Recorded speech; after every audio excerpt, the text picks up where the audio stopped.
Ball out. Ball out. Bow, bow. Bow, bow. Ball out.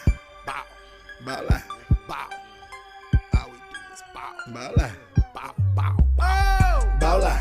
Ball out. Me and my hitters go all out. Ball out. Ball out. We about to take them all out. Ball out. Ball out. Me and my hitters go all out. Me and my hitters go all out. We about to take them all out. Ball out. Ball out. Me and my hitters go all out. Ball out. Ball out. We about to take them all out. Ball out. Ball out. Me and my hitters go all out. Me and my hitters go all out. We about to take them all out. Dropping by the mall out. Come deliver mail on y'all route. Show them what it's all about. Just get called out. Fall out. Fall out. Me and my clique, we don't fall out. Me and my chick, we don't fall out. We minding our business, keep y'all out. Break up, get up quick, then we hit licks till it's all out. I hate my job, I'ma call out. Boss of myself, child out. I'm a recruiter, a high percentage shooters, gotta keep rifles and Rugers. Some people just trifling and losers. Watch for the jackets at night, they be cruising. I can put together. A.R. Kinston Yetta. My hitters be tougher than leather. Can't nobody do it better. Glock 9 with the FN. Step in with my best friends. Best friend Smith and West End. If you miss 6, still catch 10. Ball out, ball out. Stall out. Pulling up outside of y'all house. Empty till we all out. I got the juice and I'm crazy and crazy. And if you not a killer, don't say. Hit squad ain't nothing to play with. Undertaker and a grave dig. Best man like Tay Diggs. When you in the paint, gotta play big. Hitters ignorant like cavemen. Went from good fellas to made men. Ball out, ball out. Me and my hitters go all out. Shout out, ball out, get called out. Ball out, ball out. Me and my hitters go all out. Ball out, ball out. We about to take them all out. Ball out, ball out. Me and my hitters go all out. Me and my hitters go all out. We about to take them all out. Ball out, ball out. Me and my hitters go all out. Ball out, ball out. We about to take them all out. Boss Cowboy Sports, Sunday night edition. The OC and Boss Cowboy checking in. We got so much to talk about today. Boss Cowboy drinking all the Kool-Aid for Dan Quinn. He was a Dan Quinn hater. All of a sudden, he becomes a Dan Quinn lover with the talk of the great Geno Atkins possibly coming into the building. Like, share, subscribe, comment, hit the bell notification icon, YouTube, Facebook, and Twitter. Boss Cowboy Sports in the building. Boss Cowboy, talk to the people. Man, and see, let me tell you, OC, don't get deceived by our numbers. They're going to be a little bit down. We got a lot of sports activity going on. And this is what I noticed, man. Our numbers jump way after the show. So people going back and looking at us later. So I'm going to give y'all that energy like it's 1,000 in the building. Because we started last show, it was 150 by the time we left. That video is now up to about 1,100 views, and we not getting recommended. So I just want to say that, OC, because I know my boy watch those numbers, man. I got you, bro. But listen, but the OC bring the same energy. If it's 1 on 1 million, baby, I'm giving you the same quality every show, so it don't make no difference, man. I'm ready to rock, man. Let's get into these Cowboys. Let's go. See, listen, I changed. And look, it's a big thing for Boss Cowboy to actually say publicly that he drunk Kool-Aid. That's huge. Hey, y'all got to understand, when I say I drunk Kool-Aid, that's epic. Listen, I do not drink Kool-Aid without first measuring. I'm telling you, I'm very detailed, and I'm a Kool-Aid connoisseur. So if I drink it, OC, it's worthy of it. And it's fantastic news. It's fantastic news. It is to the point to where I'm gonna agitate somebody because I'm so optimistic right now. And if you watch this whole show, I'm gonna tell you right now, if you are not optimistic, it's only because you're scorned from Mike Nolan. That's it. But what you think so far, man? Man, look, I mean, you ain't really said a lot, man. You gave us a whole lot of cotton candy, but you ain't gave us no substance yet, Boss Cowboy. So you gotta give me a little. You got to give me a lot more, and I know you got a lot more, man, so I'm not tripping on that. Listen, I mean, here's the deal, man. I mean, strategically with some of the value adds, and we said this shows ago that even after the draft, there will be certain key free agents available. So how the Cowboys navigate this time the training camp will be key for the betterment of the team. It appears to me that the Cowboys are making strategic moves or trying to make strategic moves that will make this team way stronger coming into camp. And that I'm excited about, my friend. That I'm excited about. All right. So listen, I'm going to go ahead and just kind of spill the beans. First, I feel so good because I'm now 99.9999% certain that we will run a majority of a base of a 4-3. All right. So let's kind of go through the clues. Let's talk football. And then we go talk even more football on why this is an epic thing for us. All right. So this is a lot of info. This is not the show to miss. I don't care what game is on. I don't care what fight is on. You gonna be ready for the season after this show. All right. So let's get into the very first thing. All right. So we did the show last time, and we highlighted how Higma Harrison, right, said that he thinks we're going to run a 4-3. So I hit him up on Twitter. I said, I watched the show.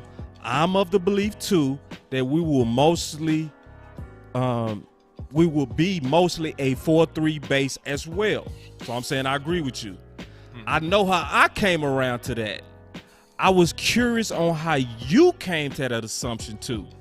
You said it at the 9:25 mark of the show. So I'm like, I'm telling you where you said it. You said it, you can't back out of it. He responded. And he also obviously had Rob Phillips and the Talking Cowboys and all of them on. So he know he on record saying this. He said, "What's up, boss? You get the best version of Tank in the 4-3. He struggled at the Leo to get pressure. Typically 3-4 edges are bigger. Personnel says that we're better served in a 4-3. Plus Quinn has been 4-3 based the last decade." No, wait a minute, Boss Cowboy, real quick. Didn't I say that the dominant defenses that Quinn ran previous to coming to the Cowboys were 4-3? Didn't I just say that last show? Yes. Am I just mistaken? No. I said those exact words. Okay, just checking. I mean, exact words, bro. Just checking. We did the whole show talking about the 4-3 fit who? Our Cowboys. edges. We went off on that. Did I push him on that tweet? Did I give a hint on that tweet? I just said, hey, I came to it. I want to know how you came to it. Yeah, man, 4-3 is going to be the base defense, man. It's very, very simple. I mean, it's going to be the base. I feel like we've been saying this for months now. I know it hadn't been that long, but I do feel like we've been saying this for quite a while. 4-3 will be the base defense, man, based on personnel. It makes sense, especially if you're looking at an up-the-field one-gap technique such as a Geno Atkins, man, that can create pressure in the pocket. I know we'll get a lot into him. I'm teasing a little bit, man. He can do so much for you, man. Look, I just think that this is the best move for the team, and also it's going to get much more higher productivity, so you don't got to think as much. You can just play ball, line up, let the horses be horses, and play football. And that's what the Cowboys need to do. Let's simplify. Let everybody play ball, attack, make plays, attack the quarterback, tackle the running back on the way to the quarterback. That's the essence of a 4-3 defense, and that's where we're going with it this year. And I love 4-3 flex. He said we're stacked at the 3. No, we stacked. We're stacked. I'm gonna break down why. He right. I'm a slightly disagree with that. No, I'm a slightly disagree with that. Right. I got all the evidence, OC, and I didn't tell you a word. That's why I got. Listen, Dan Quinn, he was singing like a snitch on the mafia. He told the whole story, and it makes sense. And I can't wait to talk about this. Another thing. I want y'all to really see. I'm telling you, I'm 99.999% certain. Yes, we go run some 3-4, yes. But a majority of our base defense, which I'm so happy about, is going to be there 4-3. I want y'all to listen to this now. Did this morning for you guys. 3-4-4-3, blah, blah. Except, yeah, I saw a 4-man front a lot. Even though they talk about a 3-man front. Even though they talk about a 4-man front. Oh! Except for Bohanna, the talent here is tailored to play in a 4-man front. Tank Lawrence is a 4-man front defensive end. That's who he was brought here for. That's what he does well. Don't jack with that too much. That's my belief, and yes, that's what I saw today. I love it. All right. So not only do we have all the people that's watching practice saying what we said, Fish was out there counting the down linemen. With his hands too. 1, 2, 3, 4. Okay, cool. We good. We got 4. Oh, he said, and then Fisher said, yeah, they said 3, but I've been seeing 4. Now, this is why that's big. I know we laughing and joking and all this, but this is big because you also got to understand why it's important to see 3 now. When you're seeing 3 now, what they just finished in OTAs was called install or installation, or when you putting it all in, and they treat you like you don't know football. They slow it all the way down. So when you seeing a 4-man front doing install and you're not seeing as many play with 3-man fronts and standing up Tank and standing up Gregory, you're not seeing it, right? That's telling you that even from the foundation, they're training for the 4-3. That's what that means. That's how I take that, OC. Yeah, absolutely, man. I mean, the first defense that you put in is your base defense. You don't put in mimic defenses or different scenario defenses. Your base standard defense is a 4-3, man. So, yeah, I mean, it's pretty clear as the sky being blue to me, man. It's been that way for a while. So, yeah, so absolutely. All right. So I'm going to talk about Quinn just a little bit. Then we go listen to Quinn. Because, see, now I'm going to just say right now, I'm not even entertaining 3-4s. I'm talking about this defense just like Quinn is talking about it. Because if you listen to Quinn interviews, he's even using the 4-3 terminology. So it's pretty set now. Now, y'all can play this game with other people, but I'm not going to play that game. All right? So I want to kind of talk about Quinn because this is important to me, and I think this is going to make sense when I get into this, all right? Because, see, I started the show saying that I'm drinking Kool-Aid. That's epic, y'all, because I don't do that, all right? And so when I look at Quinn and I look at the cons, first he was fired mid-season. In 7 years of Atlanta, he was top 10 in the defense once. Defense in Atlanta was known for impossible comebacks, and Coach Quinn has always been a hands-on coach, so you can blame him for that. All right, but there are pros about him. As I've been watching the OTAs and watching the men speak and all that kind of stuff, his men love him. That's one. A leader that speaks his mind. All the guys that have been talking about that says that he give you the good and bad. He demands effort with sound, just like Rod Marinelli. He's a hands-on teacher, okay? This is what you're getting out of him. A very humble spirit.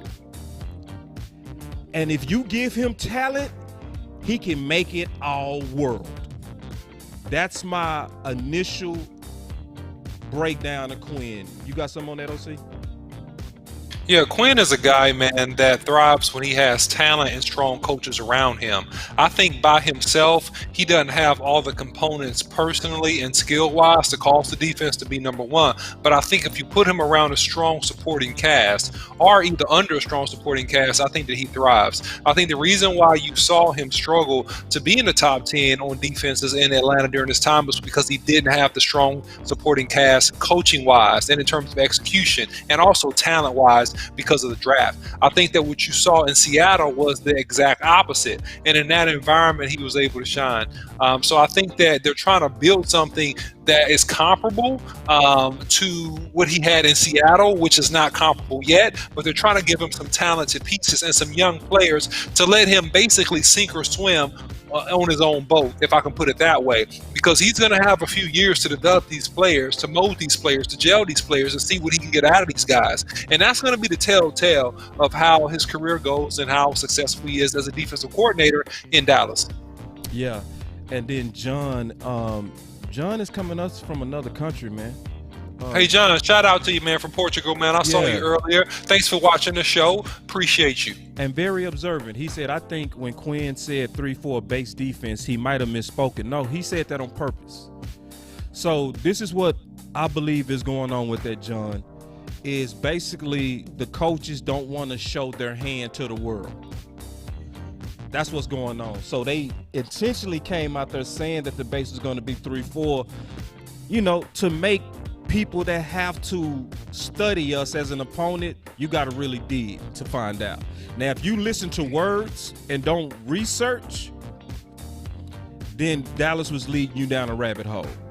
And you can see, I'm going to tell you, you can see that it's working, right? Because if you look around, if you just look around and you look at the depth charts from CBS, it's totally different than the depth charts from ESPN. To me, the people that actually got it the closest was actually blocking the bars. But it makes sense because they local people. They local bars. They know us more. You know what I mean? They actually listening closer to the interviews like I am. And so we go break this all the way down because I listened very intently to the clues, and they're big. So first I want to start with this one, OC. We go listen to it. They go talk about the defense, but listen closely as he start breaking down the defensive line. All right? All right, everybody listen to this. This is, I'm going to turn the music down. This is serious. I don't want no music. I don't want nothing getting in the way. All right, here we go. Watch this. Now that you've had a chance with Parsons and Joseph and some of the other rookies you've had a chance to see them and work in with the veterans, what are your impressions about some of the guys in that class, or anything you've seen to this point that stands out? For sure, I've been impressed by this crew. Of the 8 draft picks and I think 3 free agents that we signed, and I think probably the thing that jumped out to me was the speed of the group. Whether it be in the secondary or at linebacker, you could just really feel that speed, from the perimeter guys. On the inside guys, it's a mature group that we added to the defensive line. Obviously, you feel the size of Bohanna and his strength. Maybe not as much because it's, more of a passing camp, but I have been impressed by Golston, Odigizua. Those are guys we're trying to feature into some pass rushing roles. I have been impressed by Golston, Odigizua. Those are guys we're trying to feature into some pass rushing roles, passing camp. But I have been impressed by Golston, Odigizua. Those are guys we're trying to feature into some pass rushing roles. So I'd say of the group of 11, speed, that jumped out to me. And then for the big guys, let's continue to develop and see what we have with Odigizua and Golston. But those two inside have certainly jumped out to me as pass rush. Ooh. Wait. Now, what did the OC say last show? I said jet package. I said take the 4 best athletes, line them up on 3rd and long, which is something that the Seattle Seahawks did do, by the way, and rush the passer. So if he likes Golston, he likes Osa, then those guys going to be in 3rd down rushing the quarterback along with D. Lawrence and Gregory. That's what this thing is looking like, straight up. And I'm thinking that based on what he's saying, he's not sure about the run game fits, because you really can't tell about the run game fits until you actually start hitting and how they react and disengage with blocks. But what you can tell is get off. What you can tell is angles. What you can tell is how well somebody turns and bends, even with shorts and t-shirts on as pass rushers. And so that's what Dan Quinn is talking about. So I'm hoping these guys bring their lunch bell and they're ready to go get the quarterback, because I'm telling you, and I said it before, jet package, man. Doesn't matter who you are, baby. Get the best 4 rushers, 3rd and long, 3rd and medium, and rush that quarterback. I see, because the key thing he said is we trying to develop these guys into pass rush roles, right? From the interior. That's talking about a 3 tech. Yeah. That's talking about But three tech. That's very go ahead, OC. Go ahead. No. I mean, because you got Ghost and you got a guy, man, that's not really built to be just an elite defensive end. But you have, like, again, and I hate to compare him to this because he's not this yet. He has a long way to go. But you got Michael Bennett types, okay? You got longer, undersized guys that have quick get-offs and that are strong enough to fight big 330, 340-pound guards, all right? But here's the deal. You play them at three technique. You don't play them in a one gap, right? You use your big, heavy guys, man, to secure that A gap. But when you talk about Golson and Osa, and possibly Osa, based on his strength, maybe could bump to the one a little bit. But then you got Neville Gallimore. You also got Tristan Hill that's going to probably move around a little bit there. They're all going to compete. So, I mean, that's kind of what it's looking like right now. So check this out. So just looking at the three tech definition, it's generally a bit quicker and faster than a nose tackle, weighing close to 300 pounds, but quick-footed. And then you talked about this lining up to the outside shoulder, stronger side, offensive guard. The job of a three tech is to prevent the run, keep the guard off linebackers, and rush the quarterback on pass plays. Exactly what Quinn is talking about. So when y'all say, why is Boss all of a sudden drinking Kool-Aid, it's because I'm hearing the common sense from Quinn. I'm hearing him say, I'm taking the guys that have the skill sets of the three tech and I'm not getting ready to force it. When they show that skill set, it fits there. Notice how he didn't put quitting in that. You notice that? He separated Osa and Ghostin from Quentin, meaning Quentin, you're the one tech, and the other guys, we looking at y'all to be interior speed rushers. And he also emphasized that he got to continue to develop, which is what we said earlier, that he's going to have to develop, get his man strength, and kind of take his rookie lumps playing down there with grown men, because unfortunately, man, most guys don't come out of college ready to battle 29-year-old grown men that's been playing in the NFL. It don't matter how strong you are, unless you're like an Ndamukong Suh, which he was a freak of nature. But most one techs come in, man, they got to have some growing pains, and he emphasized that he needs to grow. But I think he can turn into a really good player for us, though, as well. Absolutely. So, I ain't finished. Let's listen to some more clues. Very much looking forward to seeing he and D-Law and how that works together, along with.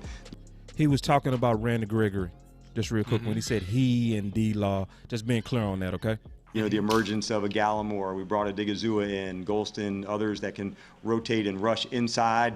Basham, the emergence of a Gallimore. We brought a Digazua in, Golston, others that can rotate and rush inside. Works together along with, the emergence of a Gallimore. We brought a Digazua in, Golston, others that can rotate and rush inside. Basham, has been another addition for that. But when he say addition to that, he's saying addition to Randy Gregory. So the three interior guys that he talked about was Gallimore, then he talked about Osa, and then he talked about Ghosted. So it's real clear, bro. If you really listened to what he was saying, he let out 1,000 clues on what's getting ready to happen, but you had to catch it. If you was kind of cooking or something, if you was busy, you missed it. But if you was really keen and locked in to what he was saying, trying to get all the clues, he told us, bro. He told us straight up. And it gets better. You got some on that, OC? No, man, I think that, he's just basically laying out, if you listen carefully, who's going to be the starters, right? Yeah. He's giving you the projection of who's going to be the starters. You going fast. Right? You going fast. No, I'm saying that's what he's saying. I'm repeating it for the third time. He's giving you a projection pretty much on who's going to be the starters. I'm going to tell you. Okay, I ain't going to debate you yet. No. He's giving you. I'm hearing. I'm going to tell you what I'm hearing. Okay, hold on. Let me finish the thought. Let me finish the thought. Hold on. Let me finish the thought. He said, I'm interested to see the combination of Randy Gregory, D-Law. Okay, starting left, starting right. All right. Yeah. He said the emergence of Gallimore. All right, that's very key. So Gallimore's playing well. Gallimore's looking good, right? He didn't really mention Tristan Hill, which is kind of strange, right? But he does mention the rookies, and then he offhands bash him on the back end as a backup rotational guy. So he's giving you an idea on who his favorites are right now. And obviously this is subject to change when we could put on pass, but he's giving you a real good idea who his favorites are right now and who he's looking to plug into these positions. This is what I'm picking up from it. What he saw from OTA, he's saying what we laid out, this is where I can see those guys plugging in. This is why I love Quinn, all right? Because we talked about Gallimore being an ideal 3-tech. Me and you talked about that. But we said if he got to, you can play him at the 1. Right?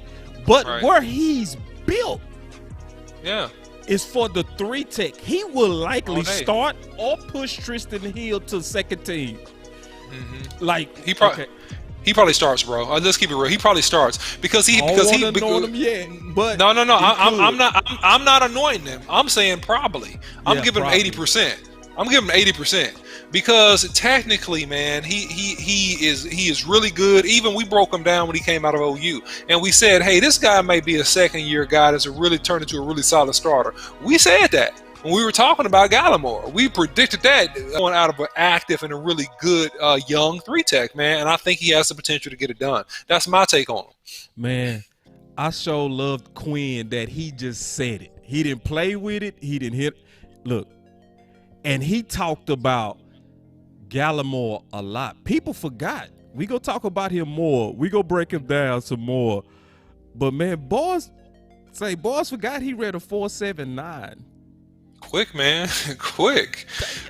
And he chasing clothes, man. Quick, big guy that can move, man. Guys like that, man, those guys are hard to find, man, that are quick twitch interior guys that have enough size to hold up on blocks. And so you get those guys a long, hard look. I'm not anointing him as anything. He got to prove it on the field, but he definitely has the potential to show up and do some good things for the Cowboys this year, no doubt. Say, man, now listen to this. Watch this. Been very impressive to me so far. As far as the weak side goes, it's just the length that he has. He can play behind a 3 technique. Now, he was talking about Van Der Esch. I want to be clear, okay? So we'll know the context. I'm going to start it over. Been very impressive to me so far. As far as the weak side goes, it's just the length that he has. He can play behind a 3 technique, like a big guy like Nev who can, get onto the block and allows him to scrape technique, like a big guy like Nev who can, he can play behind a 3 technique, like a big guy like Nev who can, get onto the block and allows him to scrape and run fast. So those are just a few of the things that he's done. But been very Say, man, Quinn was in there singing, bruh. He's singing. Singing. So wait a minute. Didn't 5 minutes ago I just said he's pretty much telling you who he thinks the starters are going to be? He said it again. Yeah, that's what I'm saying. Dude, very honest, very straightforward. I like that. Appreciate it. Thank you. And he called him a 3-tech. Yeah. That's 4-3 terminology, y'all. Come on now. Stop it. So it's what I'm not playing with y'all no more. I'm not going back and forth. If you want to kind of play those games, I'm not going to talk to you. Like, it's so clear what they're doing right now. I'm not going to play that game. Now let's start talking about football. All right? Like, hypotheses and theories are over. They done let the cat out the bag, man. It's already pretty much out there. If you've been paying attention, you already know what's going on. We get ready to do that now. Let's get back into this presentation. Now check this out, OC. Because we was talking about Dan Quinn. All right, so we got my boy Dan Quinn. Now, we talked about Dan Quinn and the pros. All right. And so I said that he taught the 4-3 system for over 10 years. I basically called him Rod Marinelli 2.0. The reason why I said 2.0 as that last bullet, OC, is because his interior is better. It's an upgrade. Think about what Rod used to do. Rod used to commit to the edges, pay the edges. He was dirt cheap on the inside. So let's look at Dan Quinn's vision, OC. So Tristan Hill, you brought him up, right? The measurables on him is 6'3", 308. He was drafted second round, pick 58, right? That's Dan Quinn's 3-tech. Now, people saying, you said, why didn't he mention him? Because he didn't practice. He was only working out with the trainers. Remember, he coming off that ACL. So that doesn't mean he doesn't think anything of Tristan Hill. I really think Dan is only judging what he saw from practice. You know what I mean? So why bring up Tristan Hill when you really didn't see anything yet? He like, I'm judging what I see now. All right. So I don't think it's anything going on with Tristan Hill. I think he gonna have to earn it like everybody else. All right. Then we got Gallimore. All right. And so with Gallimore, he's around the same measurables, 6'2", 307. His speed was 4.7. Ideal, almost perfect with that explosion and that speed. And he's a premium pick just like Tristan Hill. So then you got Osa, right? Same thing, who he brought up as a 3-tech. Also is a premium pick. Then you got Chauncey. And his measurables, 6'5", 270, 3-tech, and a run stopper. So somebody said our 3-tech was deep. That person was right. Yes. Well, it embodies absolutely, and production yet to be seen. Because the problem that we have here, and why I didn't agree with that, at least fully, is because of the fact that, man, these guys are rooks, man. You got second-year players and you got rooks, and I think that Gallimore is your surest thing right now at the 3-tech position, no doubt. And I think that Dan Quinn thinks the same thing. For as much as he's mentioned him, now Golson, obviously, we'll see how he shakes out, right? Osa, we'll see how he shakes out. And then your 1-tech right now is going to be Urban. That's going to be your starting 1-tech. If you're going to get on that, and then your backup is going to be Big Baby out of Kentucky, right? And I call him a Big Baby affectionately. So, I mean, these guys got to prove out. We got a lot of bodies, but we need to have some receipts, Boss Cowboy. And that's I'm what a I'm little bit waiting more to see. optimistic than you. Okay, all right. Just a Tell little me bit, why. and I don't have Tell no me problems why. with what you're saying. Tristan Hill is going into year 3, okay? And we both know that that's like the go-to age for when most defensive linemen hit their maturity. When did Tank hit his stride? Year 3. When did David Irvin hit his stride? Year 3. When did Woods hit his stride? Year 3. Right? Year 3 is almost like when all the steaks and potatoes finally come all the way together. You know what I mean? And I think I can see Tristan Hill making one more big jump, especially with the technology that's going on right now, right? So I wouldn't feel good about Tristan Hill trying to be a run stopper, but doing all the jobs of a 3-tech, I feel good about him going into year 3. I feel like that's not as big as a gamble. And then obviously Gallimore. See, Gallimore year 1 was just as good as most players year 2. You know what I mean? So I'm also expecting a big jump from him, OC. You know, a big jump, not a small jump, an epic jump. This dude, I think, go jump out the pool and jump out the gym. That's if you play him where he's God made at the 3-tech. You know, if you play That W on that guard, you got to get out, baby. Those first 2 steps are nasty explosive, man. I love that. And if he brings that out, man, yeah, he's gonna be a force to reckon with, man. He's gonna do very well. So am I tripping for being optimistic, man? No, you ain't tripping for being optimistic. Just don't be overcommittal. That's all I'm gonna tell you. Don't be overcommittal right now, because we got to get through a preseason game or 2, right? Give me a preseason game, or at least give me some intra squad scrimmages with pads on against the starters. I want to see how you did against the starters. I want to see how you're looking against those. We saw him all last year. Yeah. No. I'm talking about the whole guys. conglomerate. Yeah, the young guy, not just the old guys. The young see, guy. I want to see them all in the pot together. All right. So that's Quinn's vision for the 3-tech. He said it. It was clear. You can't deny it. That's why I said, if you stay with us this show, if you don't walk out feeling good about this D, you just a Debbie Downer. It's you. It's not Quinn. It's you.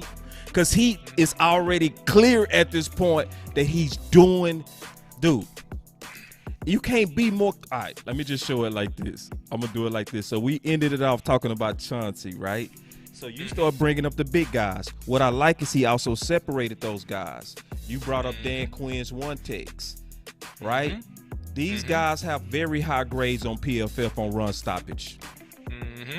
His measurables is 6'7", 295. He's a seasoned 4th round pick, but the weight of the defense is leaning on him. All right. We also saw them bring up Quinton Bohanna, right? Now, and he separated them from the skill sets of the pass rush interior guys, meaning he's looking at him as a one tech. And oh my God. Now, that's why I called it Rod Marinelli 2.0, because Rod didn't have stuff like this. Rod did not. Rod was in the cheap seats. Rod made it work. So let me ask you this question. Do you think that they cut Antoine Wood because they saw Quinton Bohanna as an upgrade? I don't get the logic. I still don't get the logic. A younger, higher ceiling upgrade? I'm asking. Higher just ceiling, a question. yes. Absolutely. Higher ceiling. But Higher ceiling. For 2021 season, no. Because now, if there's anybody that I would bet on, it would be Quinton. If I was to make a bet just on a freak, right? Because we know the general rule, OC. We both know the general rule. The general rule is clear as can be, that it takes about 3 years for any interior guy, unless you're a top 5, top 10 talent. But after that, everybody else takes about 3 years before they get their man legs. Quinton, because of his epic size, might be the exception on year 1, but it's still a gamble. Woods would have been more sure for your interior. Just being honest. Yeah, he would have been more of a sure thing, no doubt about it. I think thing. Yeah, no doubt, more of a sure thing. But Bohanna has the upside to be actually a BJ Raji type. Remember, big, strong, dominant one tag that made a couple Pro Bowls playing underneath Mike McCarthy in Green Bay. Big, strong, almost the same size too. 350-pound guy, 6'4" guy, quick guy. But I think that this guy has good first step quickness to be 350 pounds, man. Very impressed with his first step. Doesn't get a lot of tackles because he's clogging gaps. Makes some splash plays though. And if he can translate that to the next level, and that's the whole question, then he'll be something special to watch. Right. So, you said this, OC. You said this earlier. Geno Atkins. Yes, sir. Should we do it? Should we do it? If his rotator cuff is 85% there, you sign him on a 2-year deal yesterday. If you can determine that his rotator cuff is 85% there, it don't got to be 100, because of what he brings on explosion. He's a 500-pound bench presser, a 700-pound squatter. He's a man eater. His last healthy year, he had 4.5 sacks and 10 QB pressures, and that's from the center of the pocket. If you believe that D. Law and Randy Gregory are who you say they are, and they're going to pressure from the outside, you're going to get so many sacks and mess up so many plays if you can push the pocket. And Geno Atkins is a guy that will push the pockets, and if he's mostly healthy, he's going to dismantle most average NFL guards, because he's still that dominant and still that strong, even in year 12 of his career. He got at least another 2 years in him. Man. Good years, good productive years. Listen, Matt said, I like the rotation at 1 for once. I like the rotation, I do. I do like the rotation. I don't like the depth. That's what I don't like. Because you betting on Young. You betting on Young too much. And you betting on Urban to go the whole season. Yeah, that's hard. If you lose one of those, now you go start breaking up your Super 3 Tech team. You go start taking Neville, moving him over to the one tech, and not letting him develop ideally in that 3. You know what I'm saying? So I do think we need another quality body. Maybe they try to stick Watkins there, because the only good thing about Watkins is he didn't give on the point of attack. He didn't give up ground.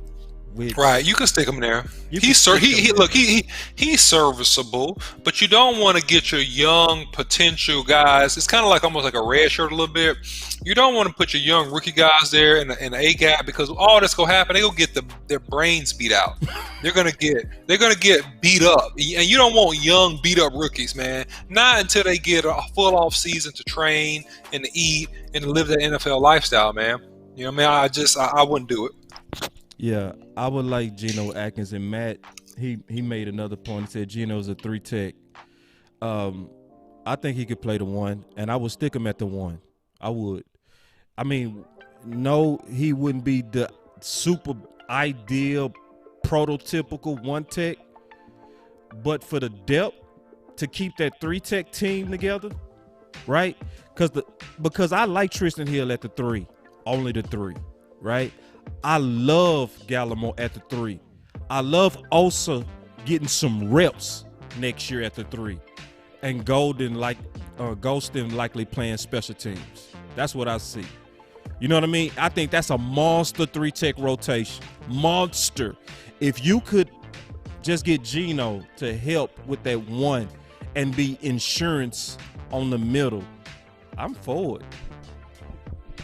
Yeah, and Geno has played a lot of his career in the 3 tech, but he's also bounced inside and played some 1 very effectively in terms of run stoppage. So he's a flex guy. He's a guy you could use in any position on the inside. He's strong enough to hold up against double teams and to beat them, actually, by taking advantage of the weaker man. And then also, if you look at him as well, he's quick enough to come upfield and beat guards one-on-one. Right. And yeah, you know, Marvin and Matt going off, they football guys. I love them football guys, man. See, this is having grown man conversation. When you come to Boss Cowboy Sports, you better put your grown man hat on. I mean that, because we gonna talk real ball. See, because my boy Matt Owen, yeah, I agree with you. He said Matt is coming from a 3-4, so he makes sense as a 1 tech.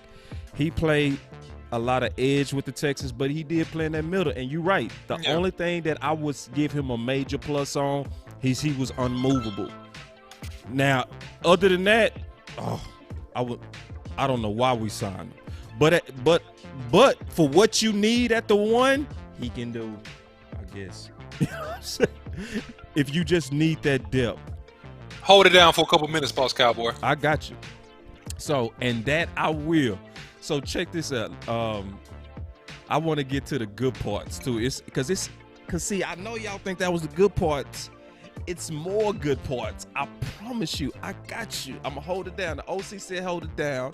He got something going on. There's a vision for linebacker. He laid it out also. The vision for linebacker is, guess what? He said it clear as day. They are moving LVE to the weak side linebacker. A+ job, Dan Quinn. A+ job, Dan Quinn. Give me the thumbs up when you're ready, OC. Yeah, man, I'm ready to go, man. So, I mean, if you look at LVE as the weak side linebacker, he's trying to extend this man's career, which is a blessing. You know what I mean? That's a blessing. So LVE should be like, yes, I do not have to run and fight against guards and tackles. I may have one guard to beat and a tackle block to beat, play side or backside. Thank God I'm free. That's what LVE should be shouting, man. Because all he got now is B to C gap. I've B to C never gap, baby. talked to the OC. Did I talk plays. to you anytime today? I didn't talk to didn't. you at all today. No. I swear to God, I said that exact same thing, bro. That's just why. Yeah. See, and people, because like I started the show saying I'm drinking the Dan Quinn Kool-Aid, bro. I don't see how you can listen to these moves and don't at least take a sip. You got to, cause he is killing it, bruh. Like, this is me 100%. I'm sipping the juice. I'm telling you. Cause this man, oh man, I'm like, listen, bro. This is why I said, for those who stayed this whole show, I don't see how you walk out with the Debbie Downer spirit. I don't see. Just listen to this real quick. What changes for you in this scheme with Dan Quinn? From last year and what you were doing, you think? No, I'm going back to pretty much my old role the first 2 years, which I think is what it should have been last year. But I think it's just going to be a lot more familiar to what we were used to running. Just running, hitting, making plays, and having fun. What changes for you? My. And I have another one where he clearly said he's moving to the weak side linebacker. Mm-hmm. Bro, Dallas is killing it. So when you put it all together, right? Also, because see, it's what I'm doing is I'm listening to the reports, and they telling us straight up what they're doing. They're telling us what they're doing, and I'm loving what they're doing, and it's making sense. All right. So another thing they came out with clear from the press conferences and just everything. Guess who else playing the weak side? Mm-hmm. Keon Neal. Interesting. But this is a split decision right here. Okay. Because ideally, if Van Der Esch is healthy, you really want him as a starter, but you have him as rotational and also a guy that can play strong safety. But I think if Van Der Esch stays on this field, Keon Neal, I think he's the better weak side linebacker. I mean, hands down. And then Keon Neal has the flat. I think he's the better one. Yeah, I do. Based on his first 2 years, when he was playing the position, he made a lot of plays. He's freed enough to fight through traffic and blocks, and he's better and more fluid playing that weak side position. So he's absolutely right in his interview if you go back and look at it. So if he gets injured or has an issue, then I ain't got nothing else for him. Unfortunately, Keon Neal is in there, and then off we go. Well, I'll say this. It's super smart what they doing, because you got. Can we be honest? Mm-hmm.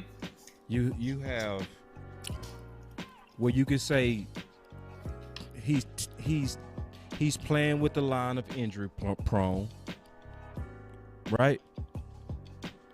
Then you mix that with LVE, who's also playing with that line of injury prone. This is why I like that move. These guys are insurance for each other. Mm-hmm. They're insurance for each other, and it's smart.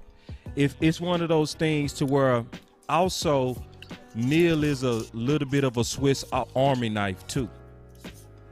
Exactly. If you going against a team with real good tight end play,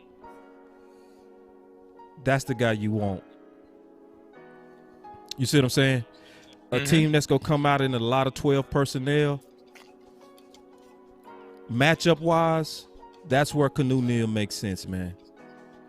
And my boy Jalen said, I got a sugar rush. I know, man. I'm telling you, I'm drinking this Kool-Aid, bro. I'm telling you, I'm straight up drinking this juice. I'm telling you, it's making sense. I'm seeing it. The logic is genius. It's genius, bro. Like, I at first, I was looking at the cons on Quinn, and I was hearing the 3-4. I was trying to put the puzzle together with our personnel. It wasn't fitting. He was making me nervous. But as he spoke and as he laid out the vision and he laid out how I see these guys and how I see these guys fitting, it makes total sense. So let's also look at some stuff. Micah Parsons. Yuck. Where have they been playing him at OTA's OC? Middle linebacker, sir. Ooh, okay. linebacker. Playing the middle linebacker. So the vision is really coming together. The green dot, pick 12 guy, blitzing from the middle, Micah Parsons. And your two guys that might be questionable in terms of their durability, they put them at the linebacker position with the least wear and tear. I'm loving it. It's a very intelligent move because this is something that really nobody has mentioned. You blitzing Michael Parsons from the middle linebacker position strengthens your interior too. Ooh. It strengthens the one technique. It strengthens the three technique because now that guard got to come off, homie, or the center got to come off. You cannot double team and just pound on a Britt Urban, who's not really a huge pass rusher, right? Or Carlos Hyde. Or a Geno Atkins. You can't pound on him because if that mic comes, baby, the center got to come off. Or depending if he hits B gap, the guard has to come off.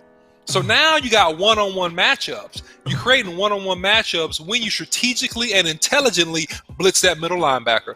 That's what you're creating, and that's how you strengthen the defense, pass rush. And now we're holding people accountable because we're saying, okay, we got a rotation of young guys. You got to be able to beat somebody one-on-one. We blitz Micah. Hey. You was one-on-one. Hey. Now you got to win one-on-one, son. Here we go.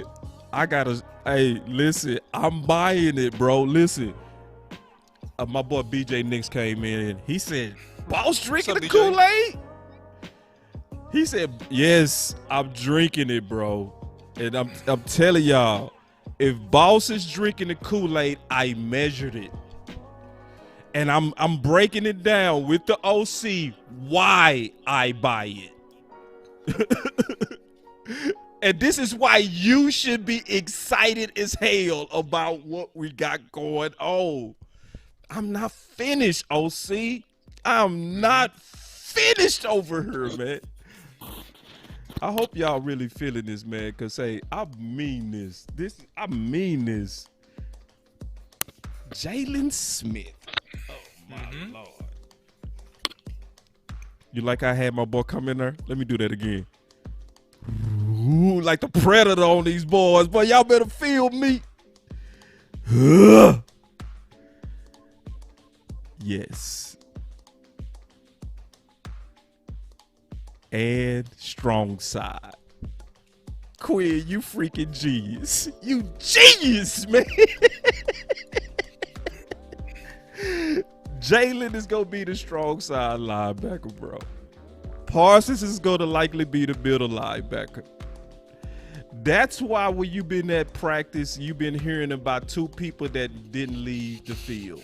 Number one, Jalen. I tried to tell people on the show yesterday. I did a show with Big Game James. I told them people took that wrong. I said they building around Jalen, bro. Really what I should say is they building around all the linebackers. They came in intentional to help the linebackers. That's what happened with the Dallas Cowboys. What's your thoughts, OC? Well, yeah, all the moves, man, strengthens the linebacker core in terms of, their playmaking ability, in terms of bringing a nail, right? He's a wild card, right? And then also you drafted a lot of linemen, right? And you put, first of all, the biggest thing that you got to do is you got to put Randy Gregory and Tank Lawrence hand in the ground. And when you put their hand in the ground and you allow them to put pressure on tackles one-on-one and you draw double teams to them through the backs or either by holding in the tight end if you're running a 21 personnel, something like that, then that enables your linebackers to run more freely and make tons of plays, which is really ideally in the 4-3 defense when your ends are dominant, are very good.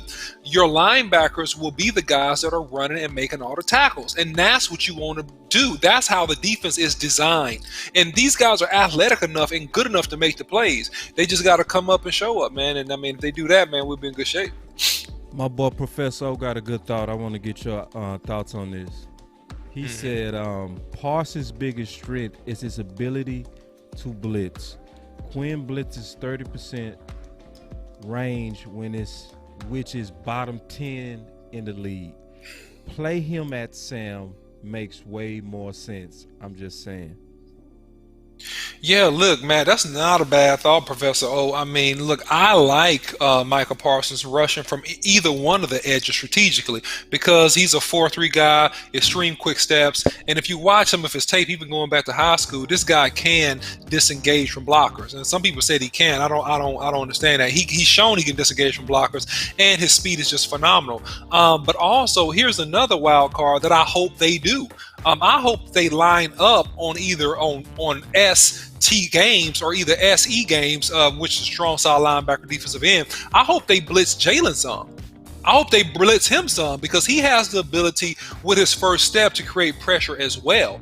And he did some in Notre Dame, has some success doing it. I hope in this defense they get creative and they use those athletes to get upfield, to your point. Right. So basically, man, I want to tell y'all exactly why I drunk the Kool-Aid. You know, when you look at all the things that was said in those press conferences, and I played most of it for you, they confirmed, even though it's clear, LVE is getting the mic work right now, okay? But he knows I'm moving a week as soon as as soon as Michael learned his defense, bro. Come on now. He knows it. His body language and everything said it. And the beautiful thing that why that's smart is because LVE as well as Neil are going to be preserved because they're going to be subbed out a lot. So let me explain that, all right? They're going to get subbed out a lot. So looking at this diagram, this is what happens when a majority of the time, most defenses have to play nickel, right? Because it's a passing league. What happens in nickel? In nickel, the weak side linebacker leaves and is replaced with a third corner. So most say that nickel is played in the league around 70% of the times. That means that LVE as well as Neil are not going to get a majority of snaps once this all play out, and if they're not the starters, okay? But it's super good, man. Just everything that they're doing. It's like the only thing that I would say, OC, is some insurance at that one tech, and maybe a little bit more of an upgrade than Watkins. That's it. Yeah, I'm gonna go on record, man. I didn't like that pickup, man. I mean, because I just think you could have got a lot of other guys to do that if you just wanted a body. Right, if you wanted a rotational body that wasn't gonna give you anything, but man, just holding up a couple blocks, I think you could have got more value. But that was who they rock with, man. And so hopefully he can come in and he can do some things, man. Yeah, to your point again with the slide, Geno Atkins, please sign this man for a couple years. If that rotator cuff is 85%, I'm good with it. Sign this man.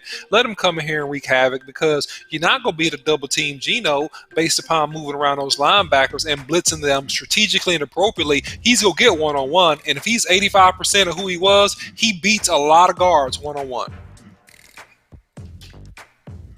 Yeah, man. So you know, this is why I think y'all should follow this channel. Cause I know most people didn't break that down like us. I know that. I know. It just didn't happen. And this is not about we're right. We knew they was going at a 4-3. The 4-3 made sense. That's why I'm happy right now. You know what I mean? I'm happy because it moves us closer to 6. So when you see me debate and you see me fighting people over what makes the most sense, I'm fighting over what's going, in my opinion, move us closer to winning a championship. And the fact that I'm seeing this pure Rod Marinelli apology tour where they're obviously going back to what made us work and what made our edges go off, and they upgraded the interior.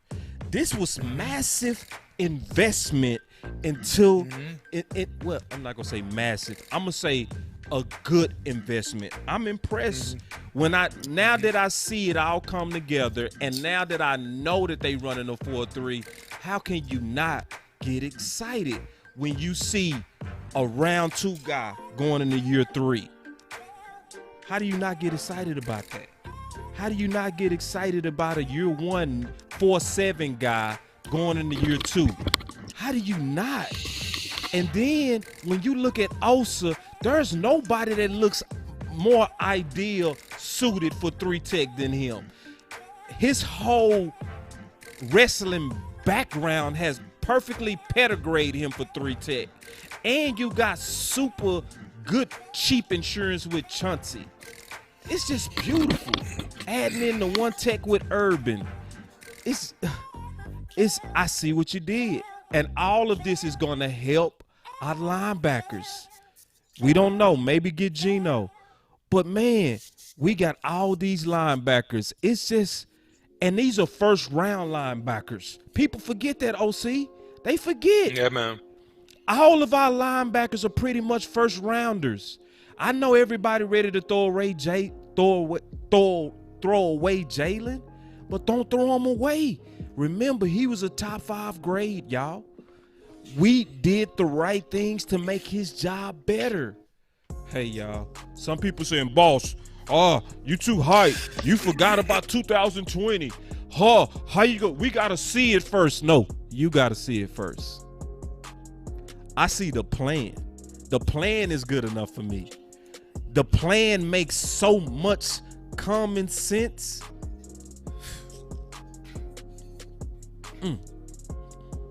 Go ahead. Okay. Yeah, man. I think man. It's forming to be, really, really interesting season, man. It's just that we got to get these guys on the field so they can gel. If these guys can gel at a decent clip, man, like I said, and I went on record and said this a long time ago, hey, I don't care about a top 10 defense. I believe we go score the football. We go score a lot of points, man. But if you can get us to the middle of the road, at least, then, man, we go have a real good shot to go deep in these playoffs and to maybe come out of the NFC East. I'm telling you right now. So I think that what we're looking at right now is if we're able to gel, I see we're better than an average defense. Now, we could turn into a great one. Not saying that we can't, but I'm saying based on what my eyeballs see, if we gel, we're better. We'll be better than an average defense. And then Mike Meticulous Details Podcast, the secondary. Yeah, some good points there. So you got a rookie there that's going to obviously start. He's going to have some up and downs. You got, I think, the emergence of a Pro Bowl caliber defensive cornerback in Diggs. And I think Diggs will take a big jump. That's who we hadn't talked about. And we don't really talk about him enough, really. I think he's going to take a big jump. And I think that when you mix in the secondary, just the upgrades that we did over what we had last year will be enough, along with the draft picks, to give us some depth. That's going to be enough to make us more, and I'm not saying great, hear me good, Mike, that's going to make us a lot more competitive in the secondary. And here's the thing about the secondary, and you know this, Boss Cowboy, if you got horses up front that can rush that quarterback, it makes your job a whole lot easier. If you got boys that can get to the quarterback, and we got a couple that can, it makes your job a whole lot easier. It makes you look great because you don't got to cover before a few seconds. I ain't worried about the secondary.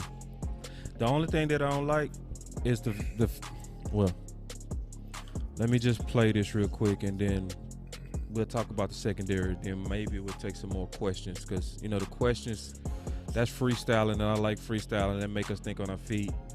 But I want to play real quick what Coach Quinn said.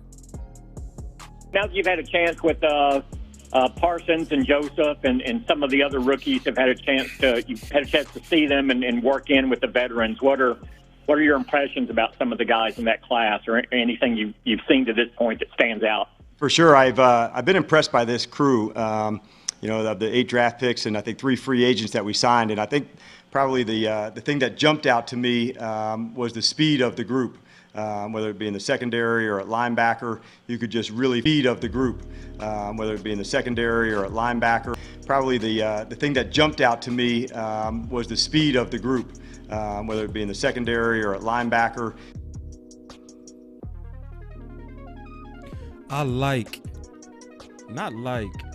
I love when a coach that's been coaching defense his whole life says speed jumped out. Jumped out. That means these boys are fast. That's what that fast, means. bro. These boys are fast. And OC, what's sad is that question. I knew somebody was gonna ask that because I almost put together a highlight showing Micah's speed. People forget he ran a 4.3 handheld. Oh my God! That's ridiculous. Oh my God! What ridiculous. does a 4.3 look like, OC? It's ridiculous, and most people hadn't played, and this is no offense to anybody, or you haven't played with people that are that fast. We played with guys that ran 4.2s and ran it pros, Canadian League, and for NFL scouts, and just it's a different level, man. It's you can blink and the 40's over, like it's happening that fast. And when guys like that start to, and this is how it translates too, because the 40's not as important as how it translates to when you play. True. Guys that run like that, their first and second steps are so explosive and they close so fast. So if you get the ball, it can look like you got a lot of space, and that space gets eaten up in a matter of a second and a half. Those guys are on top of you like white on rice. And that's the changes in the game. That's the changes that really helps when you got guys that can blitz and accelerate toward the quarterback, or guys in the secondary that can accelerate and close on receivers and make plays on the football, or jump routes if they so choose to. So that's the big difference, Boss Cowboy, that I see. Say, my boy Nick say, man, Parsons crazy fast. Yes, crazy fast. Yes. And he talked about also the corner. So we still going back to that question about the secondary, right? Right. And we go talk about a couple of cats on this secondary. I would show film on some of these guys, but I'm getting tired. I'm not gonna do that today. He also talked about the corner jumping out too. People forget Boss Man ran a 4.28 handheld. Absurd. 4.28.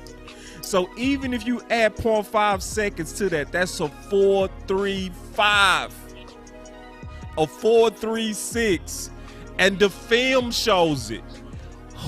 Okay, go look at when D. Smith ran by him. Have you ever seen anybody catch back up to D. Smith, OC? No, never. No. And that's Devontae Smith, wide receiver for Alabama, just so everybody can know who that is. The Heisman winner. Oh, when he got a step on you, it's over. No, Boss Man caught right back up. So that 4.28 speed also translates to game speed. Right. Closing ability, man. Closing the distance. So he got to beat out Anthony Brown. Easy work. It should be. Should be easy work. The highlight that everybody talking about, obviously, with Lamb, that was on Anthony Brown. And then he muffed him in his face. Just highlight. I mean, come on, man. I mean, he better. Yeah, that kind of stuff gets you second string, man. That kind of stuff, you falling down, looking helpless, that gets you second string, especially against a slot receiver. No offense to CeeDee Lamb, he's a great receiver, man. Could be the number 2 receiver if you needed him to be. But just the manner in which that happened, you got to be a little bit more competitive. It has to look more competitive, especially to the public eye, because we're in Dallas, Texas, man. And if you win the crowd, you win your freedom. But if you lose the crowd here, you lose your freedom. So, right. Got to show up a little bit better, man. Yes. And see, my boy Scott Yak, I got your quote in here. And my boy Nick said, that's what I'm excited about the secondary. Me too. Yep. He said, Boss Man pass shut Devontae Smith all throughout college, and I'm ready to watch him do it in the Eagles 2 weeks. Yes. Yep. Yeah. I mean, we can clearly say that Boss Man won that first matchup. You know what I mean? Devontae Smith owe him Our guy won the matchup. And you always should be happy when our second rounder was just as good as the number 13 pick overall in the matchup. You should feel good about that. So also, this is a sleeper thing that I'm going to talk about. I'm going to tease this a little bit. You know who else they've been kind of throwing out there a little bit, OC? Who's that?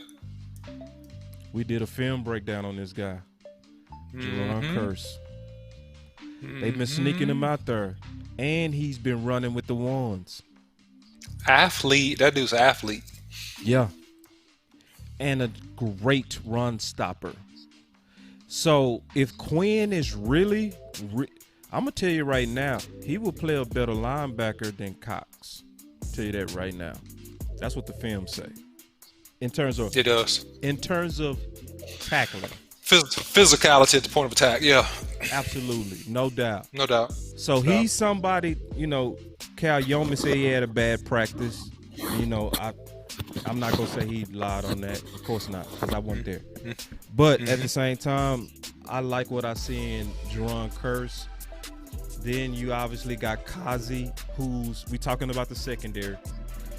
Kazi, who's back way earlier than expected with that Achilles heel injury.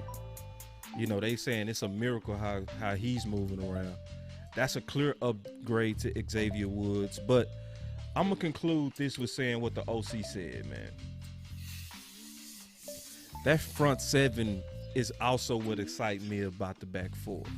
I think that front seven, with us going back to that 4-3, freeing up our linebackers, getting interior blitz from Michael Parsons, all the depth that we have now, all the common sense that Quinn is displaying early, I'm betting that we gonna be a top third defense. Yeah. A top third defense.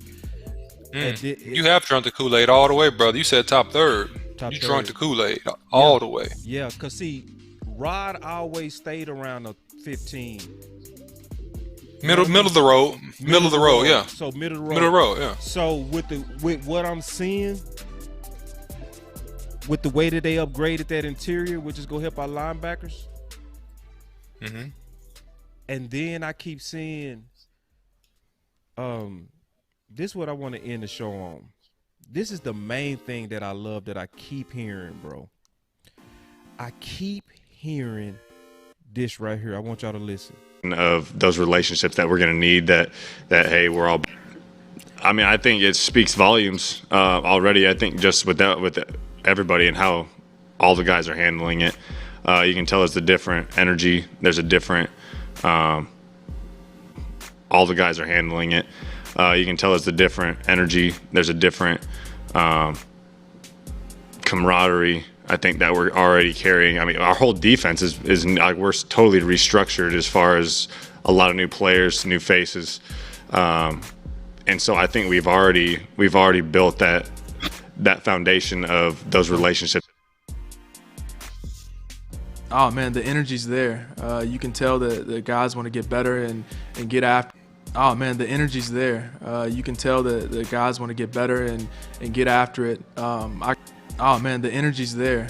You can tell that the guys want to get better and get after it. I can feel that for sure. That you be in a situation where you finish as bad as you did last season, but really some great signs from some guys that you're looking to make key contributions in the fall. Group that obviously you need to have that. You be in a situation where you finish as at this defense, man. There's a new infusion of energy. As at this defense, man, there's a new infusion of energy with this group. As at this defense, man, there's a new infusion of energy with this group that obviously you need to have that. Everybody's saying it, bro. I could have pulled 5 more interviews. That many people not lying, bro. They seeing the difference. This D go turn up. This D go turn up. Yes, I have fully drunk all the Kool-Aid. Give me the picture. I'm drinking it. Put cocaine in it. Put whatever you want. No. Put you can put boo-boo in it, whatever. I down the hatch, I believe it.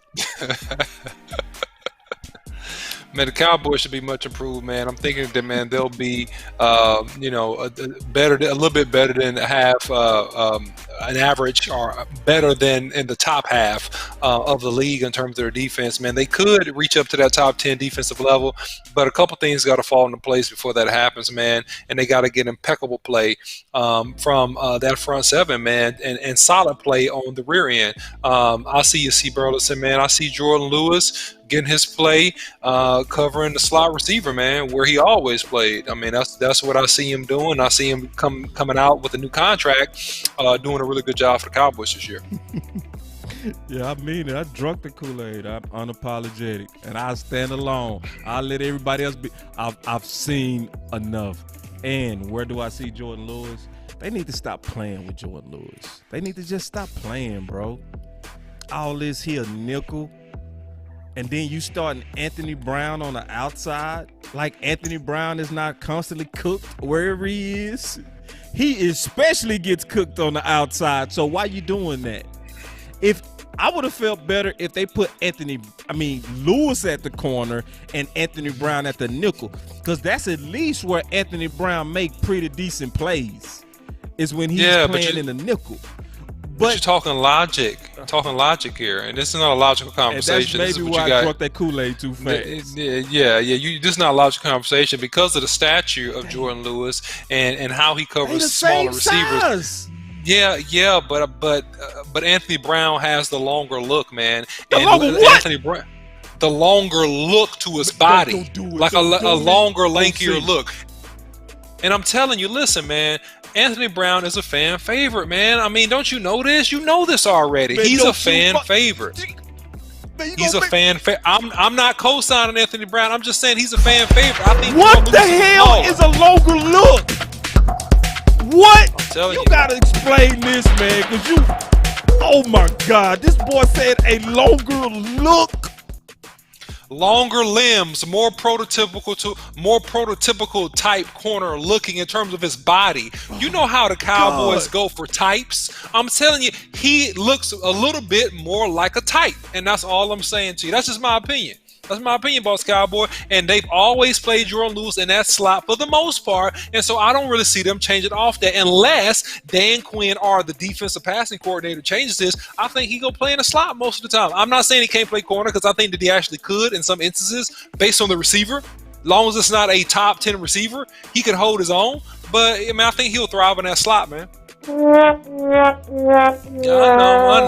know. The truth hurts, Boss Cowboy. Tell me I'm wrong, though. Tell me I'm wrong and why. Tell me I'm wrong and why. Right and wrong. This is where. Okay. Man, bro, it hurt. It hurt to see this coming from you. I'm just telling you, man. I'm telling you, man. The pain is coming out. I'm telling you, bro. You said this. Now, I can see him saying that, but I know, man. That's what hurt. I know. Betrayal hurt the worst when it comes from people you trust. Oh man, no betrayal. I'm just telling you what I'm giving you their perspective and why Anthony Brown is playing corner. That's what I'm giving you. That again, because that perspective never made sense. Please, I'm not saying it makes sense. But I'm not saying it makes sense. I'm just giving it to you.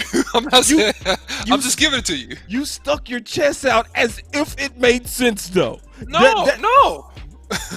Okay.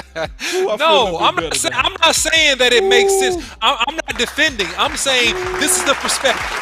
I'm giving you a different point of view. Oh man, I was starting to lose. I was like my boy OC starting to drinking. I'm giving you a paradigm shift, a different perspective on how they see it. So it's clear to everybody how they see it and why they make the decisions they make. Oh my God. That's what I'm telling you. Oh man, my boy Anthony said he's telling me how they think. I don't even want to hear how they think. I don't, Anthony. I don't. This is what I want to hear, because they did so good on their front seven. I just wanted the whole circle to complete. That's all I want. They will complete the whole circle if they probably get a quality extra one tech in here and they go ahead and just move Anthony Brown on. I'm being honest. I would rather see the young guys. I would rather see all the young guys. I mean that too. Look, that, and somebody we didn't mention, honorable mention real quick. Israel even got a shout out for making a pick during the practice. Made a nice pick during the practice at free safety. The converted cornerback, right? Who they drafted. So hey, man, I mean, you know, it seems like these guys are at least making some plays on the football. But we knew that already. Because we broke down the tape, and if you watch us on the draft show, we broke all of them down, and all of them had a common denominator. All these guys are long, and all these guys had pretty good ball skills. And so coming in from the college level to the pro level, you go see them make some of these same type of plays. Right on. But I feel great about the front seven. If it's anything that I drunk the Kool-Aid on, if you late to the show, yes, Anthony, yes, listen, my boy Anthony C, check this out. He said, wait a minute, Brown still starting? Yes. He is, yes. He is. Yes, he still started. He's the starting corner right now, bro. And then Matt said, Izzy is my guy. I'm not buying Izzy yet. I'm not buying it. I got to see the pads come on with him. I like how he moved. I always knew he had great body mechanics. Always. His long speed suspect, but perfect for safety. If he strap it up, we won. But if he's soft and if he's an arm tackler, like his tape said, we reached again trying to make a corner into a safety, and that's just gonna play out. And just be honest, I think it's gonna be another corner to safety, safety to corner, corner to safety, safety to corner. So saying all that to say, our secondary is okay. We didn't bring up Donovan Wilson. We can talk about him. We ain't got to, but we know what's up with him. But Kurtz and Kazi, pretty good players. Thompson should have been gone. Anthony Brown should be out the building. I'd rather have the young guys. So, all right. So, man, listen, I'm finna wrap this thing up, man. Unless y'all got some more questions. I'm tired of them. Listen. No, we got to land this plane, baby. Yeah, so listen, you can follow Boss Cowboy Sports on Facebook. And Facebook is right back popping. Then the Twitter is absolutely popping. It's getting ready to get slow for everybody else but us. All right, we ramping up big time. We got a lot of football to talk about. Trust me, if you missed the first half of this show, go back and watch it. Go back, because we broke down why Boss has fully drunk the defense on Quinn. And it's, OC, would you say it's at least interesting, bro? It's very interesting. You're making a really, really good preliminary case for Quinn. I'm making a good case. Now, if he changed, I'd divorce him. But I said preliminary. Yeah. That's the key word to that. Yeah. You're making a real good preliminary case. Yeah, preliminary. On the preliminary. We ain't got to the closing arguments yet, but this preliminary, right. You're doing real good. Pads on. But coming out of the OTAs and his assessment, A++. And you know I don't say that, bro. You know me, bro. I gave him an A++. No, I got to give him an A-. Anthony Brown starting. You should be smarter than that. All right. Yep. So follow us on the Instagram. And we sure appreciate everybody that threw some dollars in the Boss Cowboy Sports Cash App. Obviously, you can see we put in a lot of work, man. A lot of work breaking down all this stuff. And it's stuff we love, though, so it's really not work, but it's work. Pay us like it's work, you know what I mean? And that's one of the things you could obviously do to kind of help the mission. Because as you can see, we trying to put the right information out there. When I didn't believe in what they were saying, I was telling you. But when I was seeing that 4-3 coming, I was telling you that. When I was telling you about Cox, the OC stood on a limb on a lot of stuff because we stick to our creed that we're going to be loyal, not devoted. You got some final words, OC? Oh, man, like, share, subscribe, comment. Don't forget to hit the bell notification icon on YouTube and Facebook as well.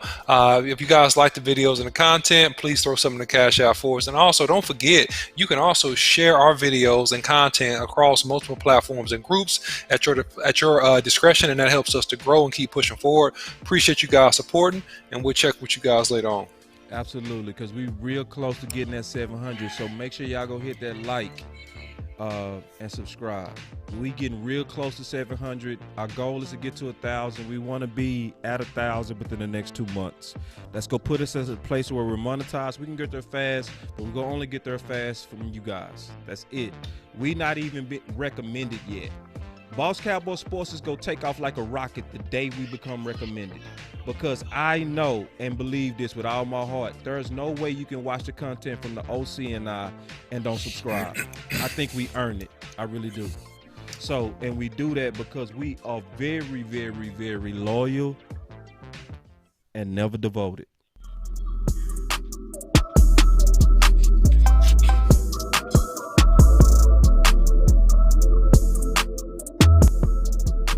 Boss Cowboy Sports, where your voice matters.